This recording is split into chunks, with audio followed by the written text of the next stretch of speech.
வணக்கம் நண்பர்களே, இன்னைக்கு நம்ம என்ன பார்க்க போறோம்னா எல்சியூ சீரிஸோட செகண்ட் எபிசோடு தான் பார்க்க போறோம்.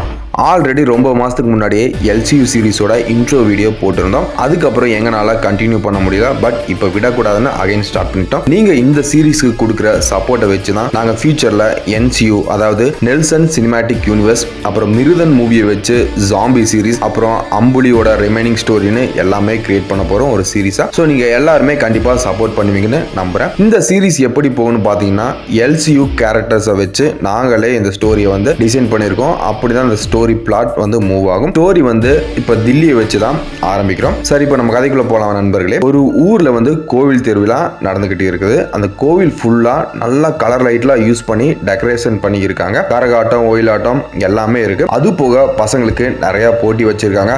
அதுல வந்து சைக்கிள் போட்டி, ரேஸ், அதுக்கப்புறம் கபடி இப்படின்னு நிறைய இருந்துச்சு. அதுல இந்த நேரத்தில் நடந்துட்டு இருக்கிற போட்டி என்னன்னா கபடி போட்டி தான். அங்க விறுவிறுப்பா போட்டி வந்து நடந்துகிட்டு இருந்துச்சு. களத்துல ரொம்பவே சுவாரஸ்யமான நிலையில போயிட்டு இருந்துச்சு. கடைசி ஒரு ரைடு அதுல 5 பாயிண்ட் எடுத்தா வின் பண்ணிடலாம் அப்படிங்கிற பொசிஷன்ல டில்லி மட்டுமே அவனோட டீம்ல நிக்கிறான். இதுக்கப்புறம் நம்ம ஹீரோ தில்லி வந்து ரைடு போறான். ரொம்ப சுவாரஸ்யமான ரைடு போயிட்டு இருக்குது. 5 பேரை தொட்டுட்டு நம்ம ஆளு ஜம்ப் பண்ணி லைனை தொடுறான்.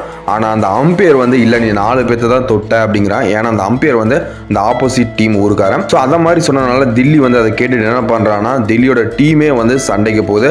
அப்படியே ஊர்கலவரமா மாறிடுது. உடனே ஊர் தலைவர்கள்லாம் வந்து பிரிச்சு விடுறாங்க. இதுக்கு தாண்டா உங்களுக்கு வந்து நாங்க போட்டியே நடத்துறதில்ல, அப்படி நடத்தினாலும் இப்படி தாண்டா பண்றீங்க குடிகார பசங்களா அப்படின்னு திட்டுறாங்க. அந்த சண்டைக்கு அப்புறம் 2 டீமுமே அங்கிருந்து கிளம்பி போகும்போது கூட்டத்தில் உள்ள பொண்ணுங்க எல்லாமே நடந்து போறாங்க. அதுல ஒருத்தர் தில்லியை பார்த்து, மாமா நீ தான் மாமா ஜெயிச்ச அப்படின்னு சொல்றான். அதை பார்த்துட்டு இருந்த தில்லி, நீ வேற அப்படின்னு சொல்லிட்டு போறான். டில்லி வந்த நல்ல ஸ்போர்ட்ஸ்மேன் தான், ஆனாலும் அவன் ஏதாவது ஒரு பிரச்சனையில வந்து வந்து கை வச்சிருவான். அதனாலேயே இவனுக்கு வந்து ஊர்ல ரொம்பவே கெட்ட பேரு. அது இல்லாம எல்லா கெட்ட பழக்கம் இருக்கு. தண்ணி அடிக்கிறது, சிகரெட்டு எல்லாமே இருந்தாலும் நல்ல ஒரு ஸ்போர்ட்ஸ் மேனா தான் இருப்பான். தில்லி வந்து அவன் வீட்டுக்கு போறான். அங்க வந்து ஆல்ரெடி குடிசையில சாப்பாடு கேரியர் இருக்கு. அதை பார்த்துட்டு யார் வச்சிருப்பான் அப்படின்னு யோசிக்கிறான். தூரத்துல இருந்து, நல்லா சாப்பிடுமாமா, நல்லா விளையாண்டல, அதுக்கு தான் அப்படின்னு ஒரு குரல் கேக்குது. யாருன்னு பார்த்தா அது வந்து விஜி. இவனுக்கு வந்து நமக்கு யாருமே பாசம் காட்டினதே இல்ல, இவன் மட்டும் பாசம் காட்டுறான் அப்படின்னு உள்ள சந்தோஷப்பட்டுக்கிட்டு வெளியே ஒரு சின்ன சிரிப்போட கேரியர் எடுத்துட்டு நம்ம ஆளு வந்து உள்ள போறான். சின்ன வயசுல இருந்தே அவனுக்கு சொல்லிக்க யாருமே சொந்தங்களுமே இல்ல, இவனை யாருமே கண்டுக்க மாட்டாங்க. பட் இவன் பாசம் காட்டுறது இவனுக்கு வந்து புதுசா இருக்கு.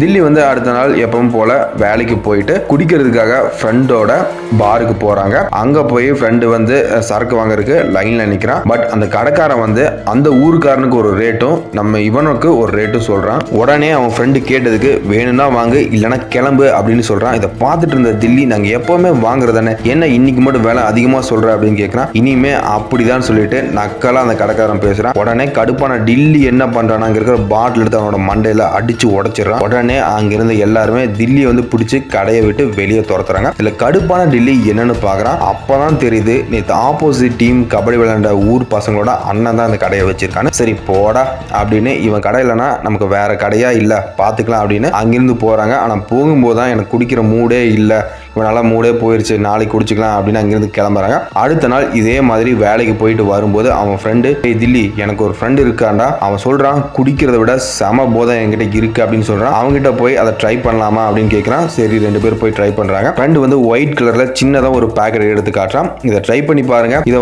அப்படின்னு கொடுக்குறான். 2 பேருமே ட்ரை பண்றாங்க. ரொம்பவே நல்லா இருக்கு. சரி இதை எங்க வாங்கின, அந்த இடத்துக்கு கூட்டிட்டு போ அப்படின்னு டில்லி சொல்றான். அதுக்கு வந்து அந்த ஃப்ரெண்டு சொல்றான், கொஞ்சம் தயங்குறான். சரி அதுக்கப்புறம் கூட்டிட்டு போற அப்படின்னு சொல்றான். 2 பேரும் எல்லாம் கிளம்புறாங்க. அந்த ஃப்ரெண்டோட ஃப்ரெண்டு என்ன சொல்றான்னா, நம்ம போற இடம் வந்து ரொம்பவே டேஞ்சரான இடம், ஸோ நீங்க வந்து ரொம்ப கவனமா இருக்கணும், அங்க போறதும் வரதும் யாருக்குமே தெரியக்கூடாது அப்படின்னு சொல்றான். அப்ப டில்லி வந்து கேட்பான், சரி தெரியக்கூடாதுன்னு எதுக்கு எங்களை கூட்டிட்டு போற, ரொம்பவே டேஞ்சரான இடம்னா அப்படின்னா கேட்பான். அதுக்கு அவன் என்ன சொல்லுவான்னா, டீலர் வந்து எனக்கு கொஞ்சம் கமிஷன் தருவான் அப்படின்னு சொல்றான். அப்புறம் அந்த இடத்தோட பக்கத்துல போறாங்க. அது ஒரு பெரிய பில்டிங். அதோட செகண்ட் ஃப்ளோர்ல தான் எல்லா வேலையும் நடந்துட்டு இருக்கும். கீழே பார்த்தா அது நார்மல் ஷாப்பிங் காம்ப்ளெக்ஸ் தான். பட் அதோட செகண்ட் ஃப்ளோரும் ஷாப்பிங் காம்ப்ளெக்ஸ் தான். பட் அது ஒரு டோர் வழியா உள்ள போனா அங்க வந்து ஒரு பெரிய டார்க் ரூம் இருக்கும். அங்கதான் எல்லா செல்லர்ஸும் இருக்காங்க. உடனே அவன் ஃப்ரெண்டை பார்த்துட்டு அங்க இருக்கிற ஒருத்தன் வந்து, யாருடா இவங்க, எதுக்கிட்ட இவங்க எல்லாம் கூட்டிட்டு வந்திருக்க அப்படின்னு கடுப்புல கத்துவான். இவங்க வந்து பவுடர் வேணுமாமா அப்படின்னு சொல்லுவான். அதுக்கு வந்து நீயே கொடுக்க வேண்டியதானே அப்படின்னு அந்த டீலர் சொல்லுவான். இல்லண்ணே அதான் இங்க கூட்டிட்டு வந்தா தீந்து போச்சு அப்படிங்கிற. இதை பார்த்துருந்த டில்லி வந்து, அண்ணா பாத்துக்கோங்க, இந்த பவுடர் இல்லாம இவ்வளவு தூரம் எங்களை வந்து இங்க கூட்டிட்டு வந்துட்டு இருக்கான், இந்த விஷயத்தெல்லாம் இப்படியே ஹேண்டில் பண்ணுவான் அப்படின்னு அவன் ஃப்ரெண்டை எப்படி கிண்டல் பண்ற மாதிரி நம்ம டில்லி பேசுறான். நான் வேணா இந்த விஷயத்தெல்லாம் ஹேண்டில் பண்ணட்டுமா அப்படின்னு சொல்றான். அங்கிருந்து வந்து இதெல்லாம் பண்ணக்கூடாது, இதெல்லாம் உனக்கு செட் ஆகாது அப்படின்னு டில்லியை வந்து அங்க வெளியே துரத்த ட்ரை பண்றாங்க. உடனே உள்ள இருந்து டேய் இருங்கடா அப்படின்னு ஒரு குரல் கேட்குது. அது யாருன்னு டில்லி எட்டி பார்க்குறான். உள்ள இருந்து ஒருத்தன் வெளியே நடந்து வரான். அவன் யாருன்னு பார்த்தா அடைக்கலம் தான் ஃப்ரெண்ட்ஸ். இதுக்கப்புறம் ஸ்டோரி வந்து கண்டினியூ ஆகும். இங்கிருந்து நம்ம எபிசோட் 2 முடிச்சுக்கலாம். நெக்ஸ்ட் ஸ்டோரி வந்து எபிசோட் 3 பார்க்கலாம். இந்த கதை உங்களுக்கு பிடிச்சிருந்தா லைக் பண்ணிட்டு கமெண்ட் பண்ணுங்க. நீங்க வந்து LCU ஸ்டோரிஸை வந்து நம்ம சேனல்ல வந்து ஃபுல்லா பார்க்கணும்னா சப்ஸ்கிரைப் பண்ணிக்கோங்க. நன்றி, வணக்கம்.